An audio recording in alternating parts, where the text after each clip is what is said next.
welcome to our Kribik tutorial video. I'm Paul and I created Kribik. Today we're going to talk through about sprints, what they are, why they're useful for managing software projects, and how you can easily use them in Kribik. I'm going to walk you through creating a new project, using the Kanban boards, handling tickets, and quickly setting up your first sprints and timesheets. Well, when you first log into Kribik, you're going to land on the tickets page. That's this page here. It's where tickets either emailed to you or your team appear. Also, any tickets created in projects appear here too. So this is highly filterable and there are bulk actions that you can do to them. You can create different queues if you want, different people to manage specific clients, but most teams will usually find a single shared inbox will work just fine, especially if you're a small team. Let's move into the projects area, since that's where we're focusing today. These are Kanban boards, which you may well be familiar with, since they're essentially what Trello does, and you might well have used that. The difference being is that, as I say, these are tickets, not just tasks or cards. Typically, you'll have your in progress, your done, and your future ideas, and you'll drag things across. So if I were to create a ticket, I could create one here, record this video, and you'd add your description, talk through the main functions, and assign it to somebody. All of these are, of course, optional. I like to give things a little category. So I've given this the feature category. Everything has a different icon to make it clear and obvious. And you'll see that if you haven't filled in the estimate, that's a requirement, but not optional. But it encourages you to do so.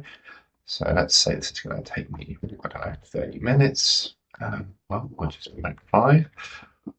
An hour, then it automatically has that. The reason why you need to put an estimate in there is for all of the project management tools to work. So we very much encourage you to do that. There are also quick actions, such as just closing the ticket and reassigning and filters and sorting on each page, which is going to be very useful when you have many tickets, which I don't at the moment on this specific board.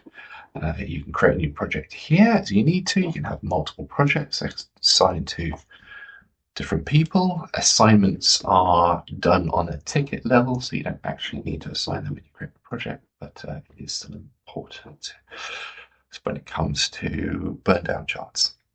Okay, so that is pretty much the Kanban boards.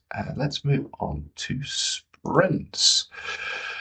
Well, sprints help you organize tasks into clear, manageable timeframes, usually around 1 or 2 weeks. In Kribik, it's pretty easy to create a new sprint. You just click the Create New Sprint button, a start and an end date, and whether it's planned, active, or completed. I've got one right now with a few test tasks that I've created. From here, you can add existing tasks or create new tickets just as in the other window. And so on. So you can choose one that's been emailed in to you if you wish, and drag them in. From here, you can also view the calendar, and you'll see your sprints, which helps in planning when you've got multiple sprints going on at the same time with multiple teams, which moves me on to the Gantt charts. Very similar kind of view, which you may well have seen before. That essentially looks like this, and it's for dragging when things will be done by. You'll notice the main task is your project name, and any subtasks within there just say when things are going to be done by. You can organize it by person as well and say when people will be working and when they won't be. There are red areas for the working hours, which will be set up against the user or against the organization.